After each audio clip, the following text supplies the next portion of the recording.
semuanya, perkenalkan nama saya Naisil Audia Hender dengan NIM 2414201091 dari kelas A4 semester 1. Saya mahasiswa dari Universitas Pembangunan Indonesia Manado, Fakultas Keperawatan, Prodi Ilmu Keperawatan. Saat ini saya akan menampilkan video mengenai sosialisasi korupsi dengan tema Bersatu Melawan Korupsi bersama Gen Z, untuk memenuhi tugas ujian akhir semester dari mata kuliah Pendidikan Budaya Anti Korupsi dengan dosen pengampu Dr. Randa Debbie Christine Rende, MSc. Baik, selamat sore. Untuk teman-teman semuanya, terima kasih atas kesempatan yang sudah diberikan kepada saya. Saya di saat ini akan mensosialisasikan mengenai korupsi. Namun sebelum itu, perkenalkan, nama saya Naisil Hender. Saya mahasiswa dari Universitas Pembangunan Indonesia Manado. Saat ini saya akan mensosialisasikan mengenai materi korupsi dengan tema Bersatu Melawan Korupsi bersama Gen Z. Pendidikan anti korupsi adalah usaha sadar dan terencana untuk mendorong generasi muda dalam mengembangkan sikap menolak secara tegas segala bentuk perbuatan korupsi melalui penanaman nilai-nilai dalam kegiatan pembelajaran korupsi. Tentunya pasti kita harus mengetahui dulu pengertian korupsi itu apa, korupsi itu seperti apa. Korupsi adalah suatu kejahatan yang dilakukan secara baik atau kejahatan yang luar biasa. Jadi orang-orang menganggap atau berpikir itu korupsi merupakan suatu kejahatan yang luar biasa.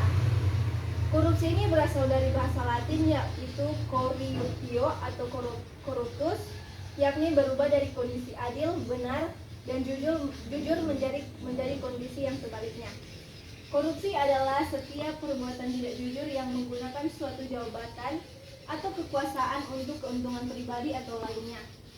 Korupsi dapat diartikan sebagai perbuatan yang melibatkan sesuatu yang tidak bermoral, kebusukan, sifat dan keadaan kedudukan dalam suatu instansi atau pemerintahan.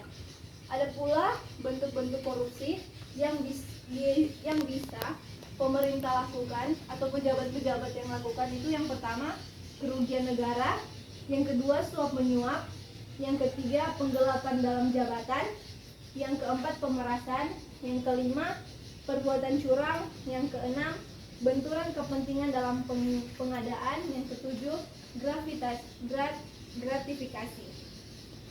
Adapun penyebab-penyebab dari korupsi ini, yang pertama by need.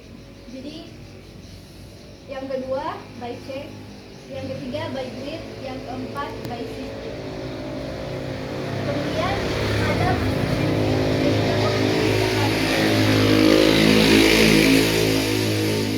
yang pertama prinsip akuntabilitas.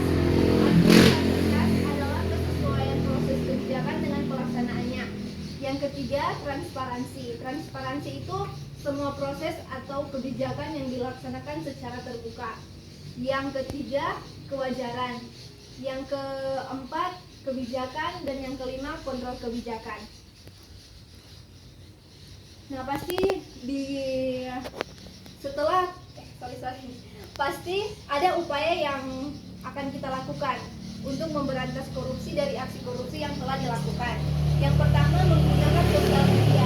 Sekarang kan anak-anak muda menggunakan sosial media itu bukan cuma untuk hal-hal positif, pasti ada juga untuk hal-hal negatif. Banyak anak-anak yang kalau misalnya galau ataupun ada masalah keluarga, masalah pribadi, mereka akan melampiaskan masalah itu ke sosial media. Jadi media sosial adalah alat yang sangat kuat. Generasi muda dapat menggunakan untuk mengedukasi masyarakat tentang korupsi, membagikan informasi dan mendukung kampanye anti korupsi. Daripada kita sebagai mahasiswa menggunakan sosial media yang hanya untuk sekedar status-status galau atau status-status kayak ingin mencari pacar atau apapun itu, lebih baik kita share saja apa yang harus remaja lakukan untuk supaya tidak akan terjadi korupsi, apa yang harus remaja lakukan supaya orang-orang yang melakukan korupsi itu akan sadar. Yang selanjutnya, remaja harus terlibat dalam organisasi anti korupsi, bergabung dengan organisasi atau komunitas universitas yang fokus pada pemberantasan korupsi dapat memberikan generasi muda platform untuk berkontribusi secara nyata dalam upaya ini. Yang ketiga, mengadakan kampanye dan edukasi. Generasi muda dapat mengorganisir seminar, workshop, dan kampanye di sekolah, kampus, atau komunitas untuk meningkatkan kesadaran tentang dampak korupsi dan pentingnya integritas. Sekian sosialisasi dari saya. Demikianlah video sosialisasi saya dengan tema Bersatu Melawan Korupsi bersama dengan Gen Z. Semoga video ini bermanfaat bagi teman-teman yang sudah menonton. Dan informasi untuk teman-teman semua, apalagi untuk adik-adik yang sudah kelas 12 dan masih bingung ingin masuk ke universitas yang mana, ayo bergabung dengan kami di Universitas Pembangunan Indonesia Manado. Dan untuk lebih lengkapnya, teman-teman semua bisa nonton di video selanjutnya. Selamat datang di Universitas Pembangunan Indonesia Manado yang terletak dekat dengan kawasan bisnis Bahu Mall Manado. Tempatnya di Kelurahan Bahu, lingkungan 3 Manado, sangat strategis di pusat kota Manado. Dibangun di atas lahan seluas 2,5 hektar, Universitas Pembangunan Indonesia Manado berdiri megah dengan ruangan 7 lantai, terdiri dari ruangan kelas, ruangan kantor, perpustakaan, laboratorium komputer, laboratorium keperawatan, pengadilan semu, dan laboratorium bahasa, kantin, serta rooftop di lantai atas. Universitas Pembangunan Indonesia Manado memiliki 6 fakultas dengan program studi, yaitu Fakultas Pertanian, Prodi Agribisnis, Fakultas Hukum, Prodi Hukum, Fakultas Teknik, Prodi Teknik Elektro dan Teknik Sipil, Fakultas Ilmu Sosial Ilmu Politik, Prodi Ilmu Politik, Fakultas Sastra, Prodi Sastra Inggris, Fakultas Keperawatan, Prodi Ilmu Keperawatan, dan Profesi Nurse.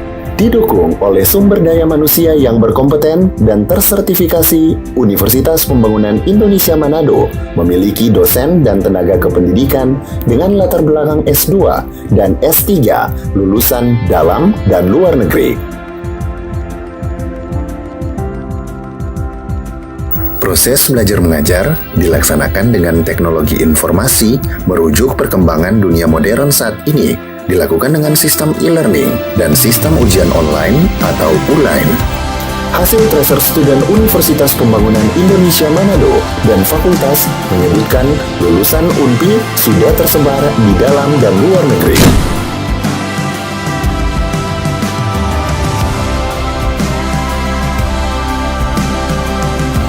Selamat bergabung putra-putri terbaik bangsa. Kembangkan dirimu, raih cita-citamu setinggi bintang di langit. Kami siap menghasilkan generasi terbaik dan pemimpin di masa depan.